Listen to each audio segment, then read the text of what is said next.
Thank you very much. I think we will now proceed with the presentation of disaster prevention initiative. So we're going to have a presentation about the school itself, what they do.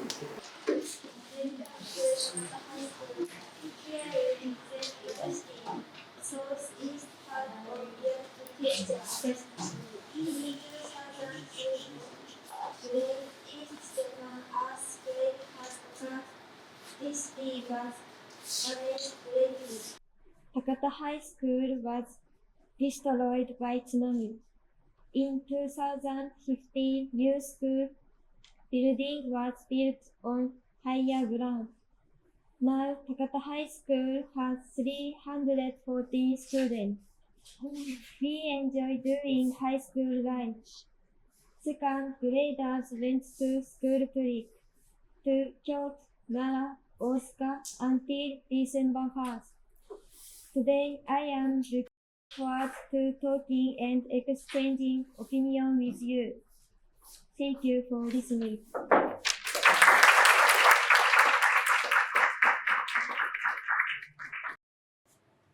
Okay? The distinguished, honorable, respectable ladies and gentlemen, first of all, I am honored to have the opportunity to address such a distinguished audience. In this occasion, we will present, elaborate, and discuss about non-Lancha Aceh and Acehese culture, along with the engagement towards risk reduction of tsunami and youth participations in preparing for tsunami readiness, mostly about risk reduction. Without further ado, let's start our presentation. We already introduced ourselves before, and this is how to pronounce things. So, let's start our presentation by talking about Acehese culture. Aceh, a province located in Indonesia, at the northern tip of Sumatra, is known for its strong Islamic traditions, rich culture, and close-knit communities. They celebrate traditions like the Saman dance and serve delicious cuisines. In this picture, we have a noodle called Acehese noodle, and it is very, very delicious. But however, in this beautiful province, a major tragedy marks Acehese history. In 2004, a tsunami caused by a big and massive earthquake resulted in over 160,000 deaths and losses, leaving deep trauma and marking it as one of the worst natural disasters in history.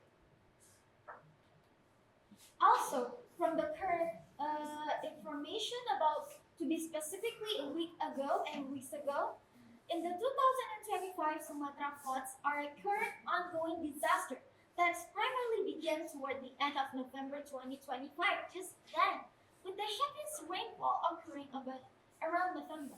This floods was caused by an extreme rainfall, heavy rains, tropical cyclone Sinjar, and the massive deforestation to the forests. However, this loss has also caused deaths and losses such as schools, family, even their own lives. Because of that, the majority of Sumatra have to deal with limited consumption, electricity, and fuel supplies. So we're looking forward for your sympathy and concern. These are the footage of what happened just a few weeks ago in Sumatra. This is how people evacuate and trying to get us into the safe shelter. Well, back to the topic. Before the tsunami happened, Aceh has experienced similar thing as tsunami many times until it became a hereditary culture known as smog. Smog is an indigenous knowledge from Simolon people, part of Acehese province. Regarding the tsunami, originating from a poem which memorized since 1907, it began in a Dutch newspaper discussing about tsunami waves and safety measures, with the quotes forming the lyrics of the smog itself. So the lyric of smog was taken by the newspaper. This traditional form served as both a lullaby and a vital guide on the cognizant and responding to the tsunami signs. So the picture shows us the lyrics of the smog itself. So the lyrics tells us the sign of the smog, the sign of tsunami, and what we have to do when it starts to appear. Another one is Ibna. As same as smog, Ibna is an Acehese term meaning dangerous water or a very large water linked to tsunami. This concept appears in old tales and has been revitalized in songs and poetry since the tsunami happened. It remains the key of folk among the Aceh, conveyed through various mediums, including social media. You can search all about tsunami, small and Ibana now in social media. Preserving Ibana is essential for enriching local knowledge and reducing future disaster risk. So this picture shows one song that talks about Ibana. So this song conveys the story about mom and her baby that were separated because of Ibana. So most of this evidence already given us some evidence how attached the Chinese people were to knowledge regarding the tsunami. However, the rebuilding process became one of the largest reconstruction efforts in the world, with support from international organizations such as IOC under UNESCO, the Indonesian government, and local communities. Next, please. Well, all of the audience, I believe that we may think the tsunami only giving us some destruction for our infrastructure, environmental, psychology, and economy, but it's not. For instance, from our province, we have transformed so many things in our province, and I will give you guys some examples of what we have transformed in our province. So the first one is roads and highways were rebuilt and expanded, so everyone will have an easier way when the tsunami happens, so they can do evacuation immediately. The second one is bridge and coastal defense were really redesigned to be more durable. The third one is schools, hospitals, and public buildings were rebuilt to improve access to education and health service. When we move to the fourth one is early warning systems, including tsunami sirens and monitoring buoys were installed to reduce future disaster risks. And the last one is safety buildings, including some high-strong infrastructure and signs for evacuation and roads were built to give people direct of where to go while tsunami happened. And you take this blessing. And here we can see some of the the first picture is our museum, tsunami museums, and it's also work as safety buildings when the tsunami happened. And then also the second picture is the safety buildings also, and the last picture is the siren that alert us when the natural disaster happens at the tsunami. Next, please. What you got? So right now, let me introduce our school, which is the Manwan Banda Aceh, as a disaster preparedness school. Manwan Banda Aceh is a model tsunami-ready school focused on disaster risk reduction and student safety. Situated in area impacted by the 2004 tsunami, the school promotes awareness, preparedness, and resilience through various educational activities and safety programs. Manwan Banda Aceh also conducts tsunami evacuation drills to educate students, not only students but also the teachers, on emergency procedures, including early warning system, as my friend said before, evacuation routes, and safe assembly points. The school aims to make these drills a regular practice to enhance preparedness and build a resilient community. So this is the documentation about the drills that we have done before. And these are documentation when we are visit PLTD Aku as the evidence of how huge wave at tsunami 2004. And this is also our picture when we visit one of the museum in Aceh to find some of the materials for our presentation. So this is the tsunami monument in our school, which is Manwan Banda. So in the monument, there is information which is the water level when the tsunami happens at our school, which is 1.40 meters high, and then the distance from the beach were 3.75 kilometers. The time waves arrived around 8:40 Western Indonesian time zone, and of course the monument location is in Manwan Banda Aceh. By the way, this monument was given by the Japanese people, which is you guys. We are very thankful for the monument that has been given to us. Thank you very much.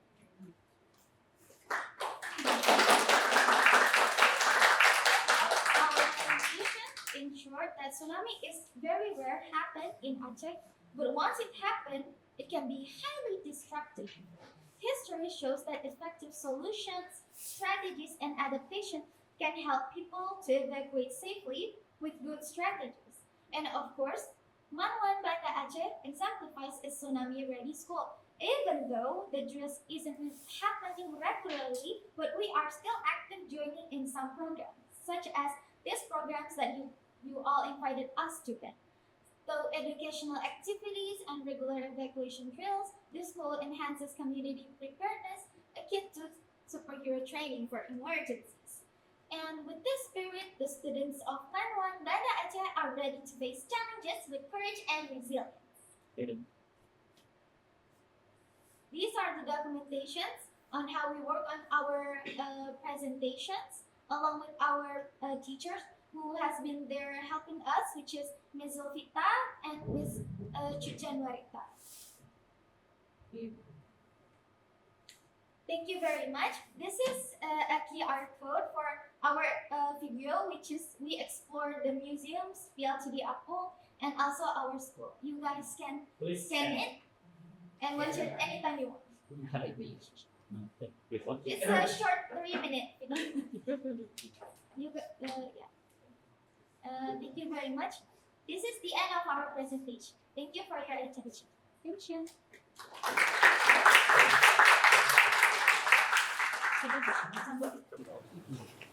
We are surprised to get the news of the flooding. We are thinking on the view where on the street in Pakistan. We will in our presentation ask the disaster preparedness group. Let me ask you a question. What is your recommended travel destination? If a disaster occurred there, what would you do? You might use a disaster prevention applications or follow instruction from local people. However, you might not know the place name or you might not know where the evacuation sites are. We wanted to understand the disaster awareness of local high school students. We conducted a survey at Takada High School students. The results showed that students were almost evenly split between those who think about disaster when traveling and those who don't. More than half answered that they rarely check or never check evacuation routes or safety facilities at their accommodations. This means most students are not prepared in advance. Only 4% of students say they always research the disaster risks of their travel destinations. Meanwhile, when combining those who rarely research or never research, 78% belong to the don't research disasters risk group. These results show that many people are proactive in gathering information. Therefore, disaster response during travel is an important issue.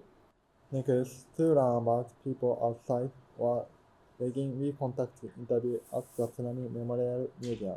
According to interview, many people didn't pay attention to disaster risks at their travel destination, nor did they think about what to do during disaster. On the other hand, those who were aware of disaster risk mentioned actions such as checking evacuation routes, following local residents, instruction checking destination in advance, using disaster application, and preparing emergency items. This shows that disaster awareness during travel varies greatly, and only a small number are properly prepared, because traveling creates a sense of freedom and escape from daily life. Disaster awareness tends to weaken. So, what happens if we do not have disaster awareness? First, without disaster awareness, you may not be able to evacuate quickly because you lack a sense of direction at your travel destination. Unlike in your hometown, you may not know evacuation site or dangerous area. As a result, delayed evacuation can cost lives. Second, if you do not know the accurate situation, you may rely on unreliable information from social media or rumors. This breeds false information, cause confusion, and may lead to secondary disaster. Examples include rumors such as dangerous animals are roaming the street, certain goods will run out, or specific groups are committing crimes. Being aware during travel means being unprotected, and this difference in awareness can result in a difference in survival. We also visit Sakari Station in Ohanato City and interviewed the station manager. He shared many insights related to our scene. First, stations and trains have an emergency response manual. This manual outlines procedure and rules for guiding passengers to safety during emergency. Based on lesson learned from past earthquakes. Next, the Sandy Railways offers a program called the Disaster Landing Train. It teaches lessons from 2011 Great East Japan disaster even to younger generations without first-hand experience. One important part is the 3 P's of tsunami evacuation. 1. Don't let assumption limit you. 2. Do your best. 3. Be the first to evacuate. Their principles remind youth of the importance of disaster education and evacuation training. Emergency manuals are useful, but disaster can exceed our expectations. Therefore, we must check manuals, learn from past failures, and remember the 3 principles of tsunami evacuation. Now, what can we actually do? Here are 3 simple preparations you can make before traveling to greatly increase your safety. Check evacuation site and evacuation routes. Please look at the screen. This is a tsunami hazard map of Universal Studio Japan in Osaka when we went on a school trip. This area has a risk of tsunami and flooding. You must check real-time information and float at the tsunami extraction. Please press to reach safer ground. Knowing the evacuation routes and multiple safety locations in advance is extremely important. Or install and enable notifications for disaster prevention applications. For example, NERF disaster application and NHK News and disaster application. NERF provides fast information directly from meteorological agencies. NHK application offers highly reliable information from the national broadcaster. wearing a mobile battery of portable charger, power outages, and communication failures might occur during disaster. Having backup batteries is essential for gathering information and maintaining contact. Other helpful actions include carrying cash, drinking water or snack, knowing how to use NTT's disaster message service, and sharing your travel itinerary with your family. Even small profession can protect your life.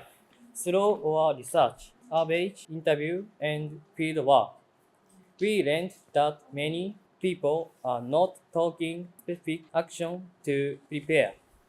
That is why we believe that knowing how to prepare before a trip and knowing how to act during a disaster can help protect your life even while traveling.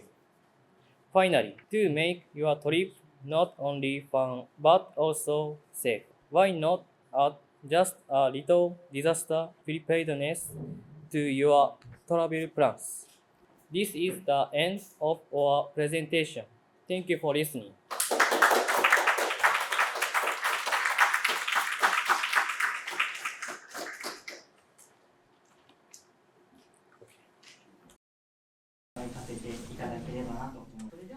本日担当させていただきます私ともう一人それぞれで使う毛布と、あとはこれ開けて広げてみてほしいんですけども、寒さをしのぐためのアルミのシートになります。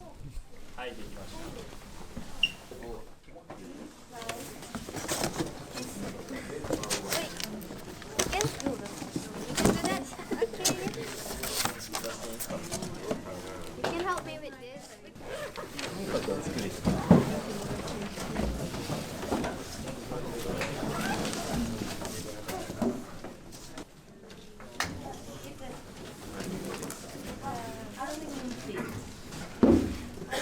Oh yeah. I just realized that.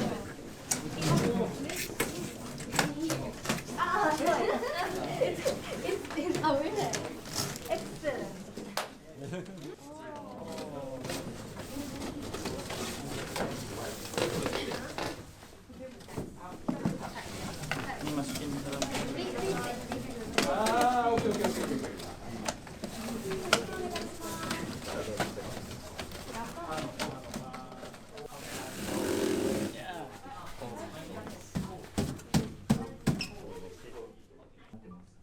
スペースとして。So this is actually 2 by 2. 例えば飲み物こぼしちゃったりすると、こうしなしなったり使えなくなっちゃったりもします。So another problem with the cardboard is not that rooftop. And this is too light for getting Wind. for the wind. I mean, like wind can spread it so fast. How would you say that? Is this so light?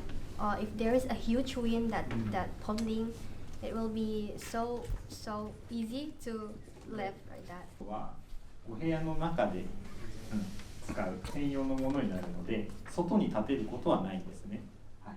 で、3000人が1日5回を3日間はThank you very much, everyone.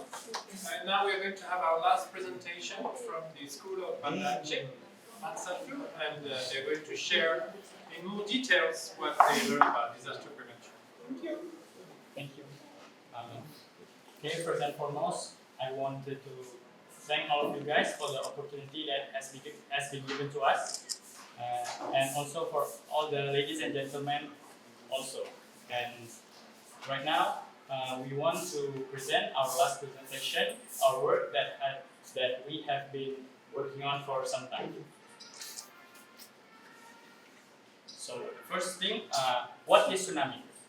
Tsunami is a series of giant ocean waves caused by a sudden disturbance or vertical displacement on the ocean floor. The word tsunami itself comes from the Japanese language, which Su means harbor and Nami means wave. And these are before the tsunami are going to happen, there are going to be signs of the potential tsunami. The first one being sudden sea level retreat, a strong earthquake shake, loud roaring sound, and unusual animal behavior. But why? Why would we even need to care? Why would we even need to increase our awareness about disaster, about natural disaster, especially tsunami? Is it really that impactful for our lives? What should I prepare then? Well, Benaya and all of the gentlemen and ladies, there are 4 reasons why we must increase our awareness. So the first one is immediate evacuation. I will give all of you guys like one example to show how important this is. So imagine that when the natural disaster happens, such as tsunami, and what are we gonna do? Of course, most of us will do some evacuation immediately. But sometimes, in some case, there is also a few people who just wait for warning system alert them. This is gonna be a problem because what's gonna be happen if the warning system got some malfunction? Are we just gonna wait until the warning system alert us to do some evacuation? Of course not. We're just gonna get hit with tsunami. And the second one is mitigating long-term economic and social impact. So, like in the past, we can see how disruptive the tsunami was, especially in our province, Aceh 2004. It's not only destroying our infrastructure, but also our psychology, environmental, and also economic. So it's really important for us, the future generation, to increase our awareness so we can protecting the livelihoods and reducing trauma. The third one is supporting effective warning system and global collaboration.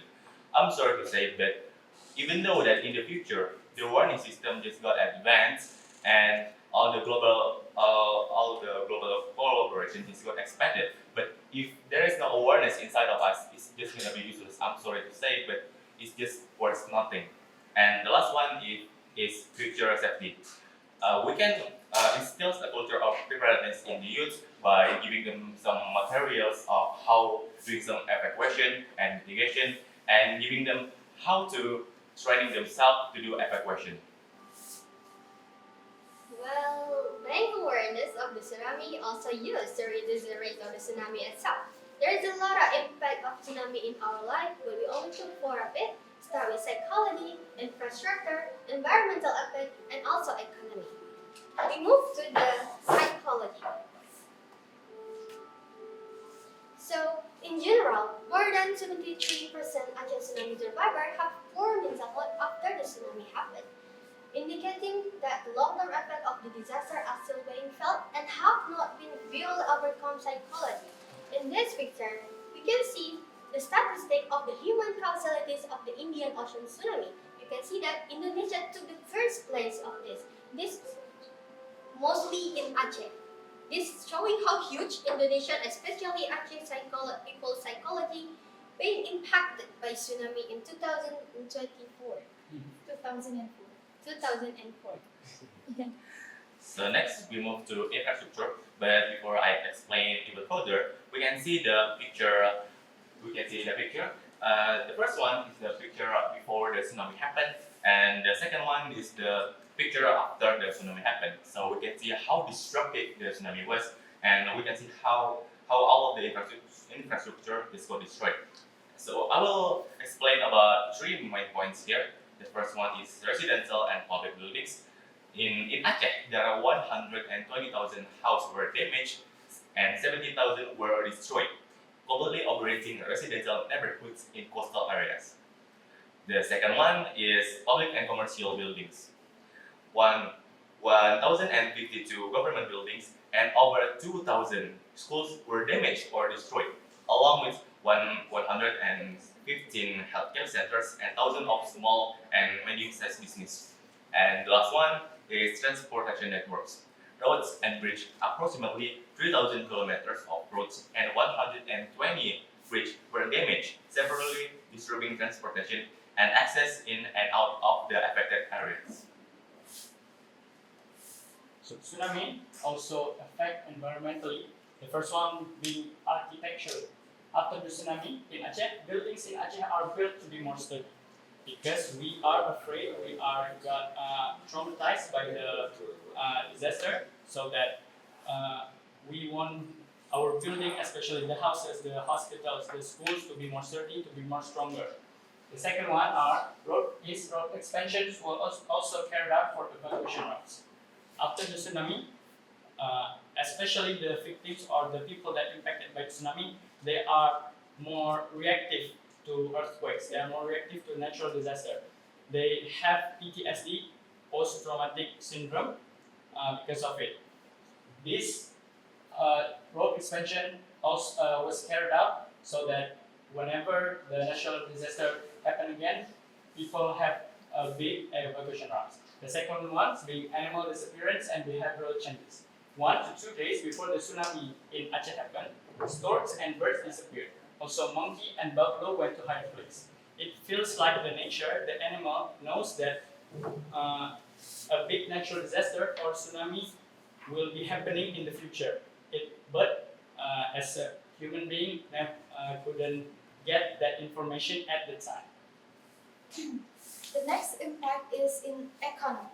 The 2004 Indian Ocean tsunami caused massive immediate economic devastation, including the destruction of infrastructure, homes, and livelihoods, along with hospitals, houses, schools, and other things, with initial estimates for direct physical losses around $15 billion. Though some sources cite $4 to $5 billion for Indonesia alone. From the graphic itself, we can see how the damage was actually Indonesia again, mostly in Aceh, got into the first one and the highest damage and losses. Not losses, only the damage. But we can still see that how many things that really devastated almost half of the part in Aceh. There's loss of heritages, loss of money, and everyone completely in the same state, no more richness, and so on. So, what just our school actions to reduce the risks of tsunami?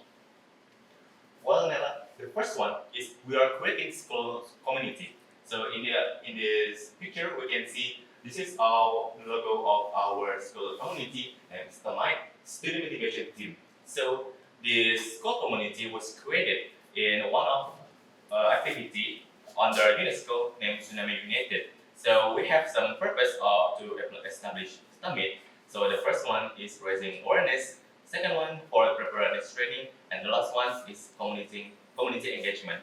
But before we continue, I just want to inform all of you guys about our we also have some one Instagram account named Stomite. I hope you guys can follow it and see all of our activity. Not only that, we also have projects beside the Instagram. We also have a project called infographic. There's a 3 main points in this infographic that contains tsunami signs, disaster preparedness kit, and also what we have to do in before, during, and after tsunami. All of the points you can get in this infographic. The next project we make is a digital book named Waving Away, made by me, myself, and also my teammates, my seniors that has been graduated. But of course, this book was also made because of the student mitigation team. So this is the thesis. For short, this story tells us about a girl who's dreaming back in 2004 tsunami, watching and spectating about the incident by her own eyes, even though that it's a dream, saving her own sister from the danger because she already knew the strategies. So, once you open the book, digital book, this is what it looks like. We draw it ourselves and make the storyline. This is the QR code. The left one, the right one is for the digital book, and this one is for the infographic. If you guys are interested, you can scan it or just take a picture. We really hope our projects are really beneficial for all of us and inspire you all. And the last one is awareness campaign. So this campaign is in all of the projects before are included in this campaign. This campaign educates students about some specific issues, causes to increase knowledge and encourage actions, mostly about disaster, especially tsunami, in our school, Manawan Banda Aceh. So the purpose of this campaign is to inform students, teachers, and stakeholders, provide specific knowledge about a disaster, and also spreading awareness towards the student, and the teacher, and so on. Now we got into youth perspective. Before we got into this, we need to ask ourselves, why is the youth perspective is significant for our futures?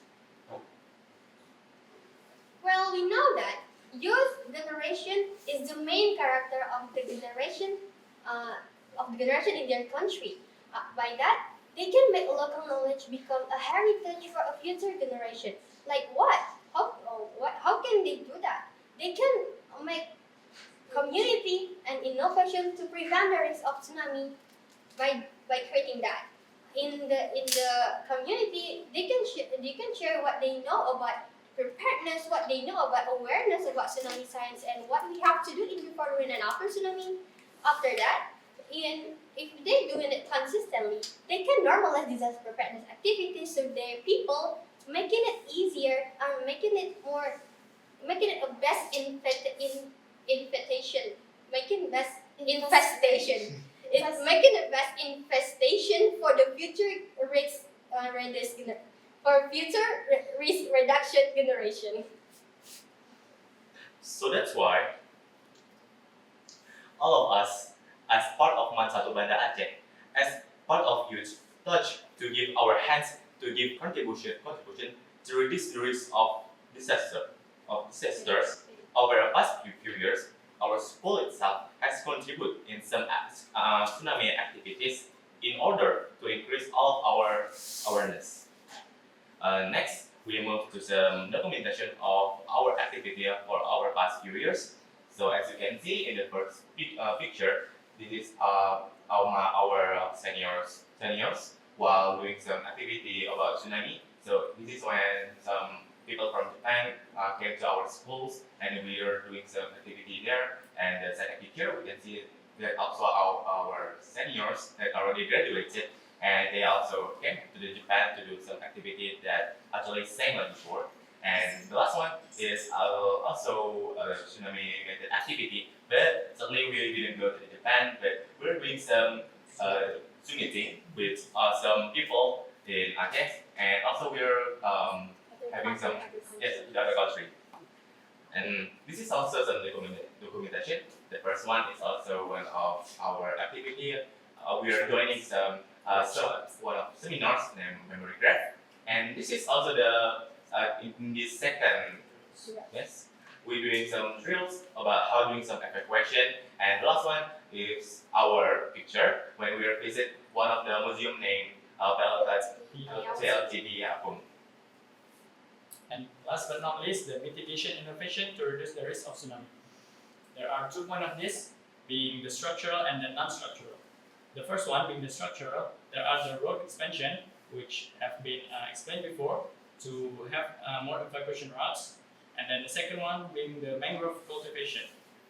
Planting mangrove across the coastal areas will prevent the risk of the tsunami and also just a regular big wave. The third one being safety building, and the fourth one being the digitalization. By doing digitalization, we will get easier information like about natural disaster, especially tsunami, and about what we need to do before, during, and after the tsunami itself. And then the last point being the non-structural, which is enhancing local knowledge, which just like my team has elaborated before, we need to enhance local knowledge so that the awareness itself will be planted in their self, so that they know what to do when bad thing happens.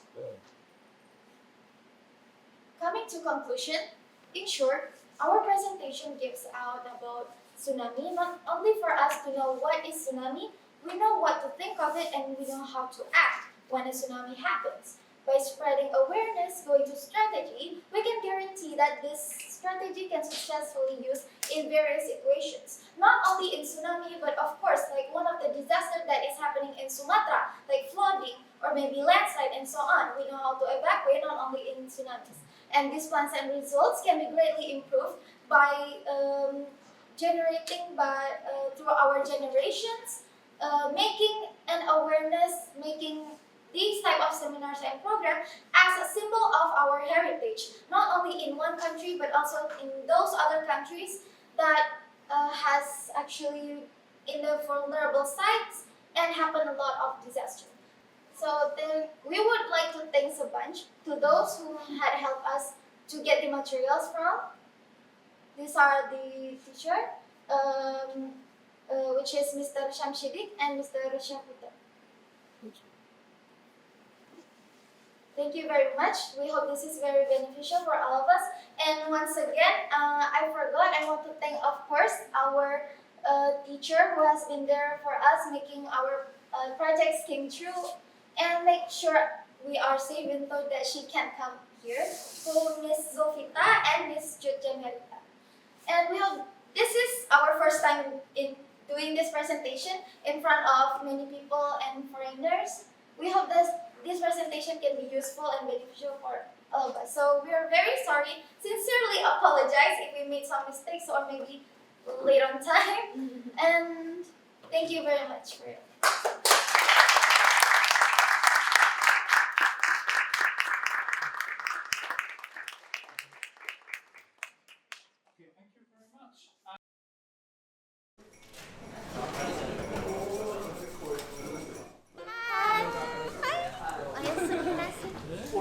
I love Japan.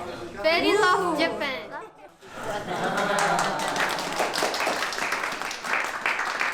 いただきます。今日は2品作ります。テーブルの上にメニューは載ってるんですが、1つはポリ袋じゃなくて、ポリ蒸しパン、チョコ蒸しパンを作ります。あともう1つは、和風ツナパスタを作ります。Bukan, enggak. Ah, ya. Oh, oke.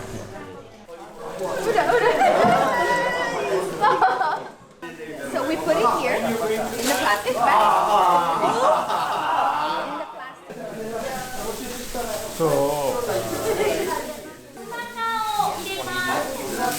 Tuna. Kamera. Oh. Yeah.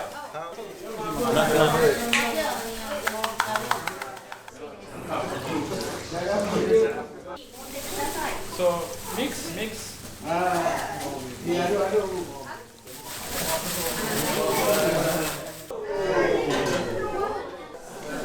Is that okay?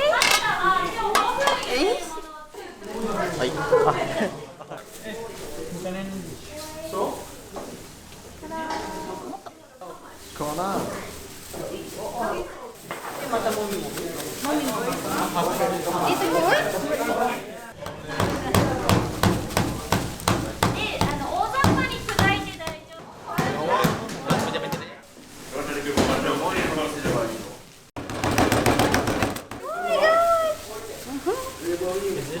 Well, should we take it out? Isn't it ready? Yes. It's a young. Ingredient, very simple process, but it can feed us a lot, and this kind of food very important in disaster situation. Like in Aceh now, flooding there, people cannot find the food.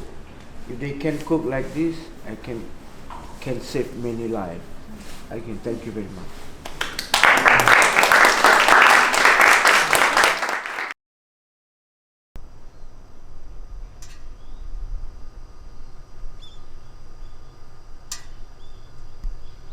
実際に仮設住宅に住んでみて、寒さとかが結構厳しかったり、なかなか寝つけなくて、そういう厳しい環境の中で、過ごしてた人がいたんだなっていうのを考えると、すごくこういった環境も変わっていかないといけないと思いますし、そういった施設の、充実させていくのはとても大切だなと感じました。ありがとうございます。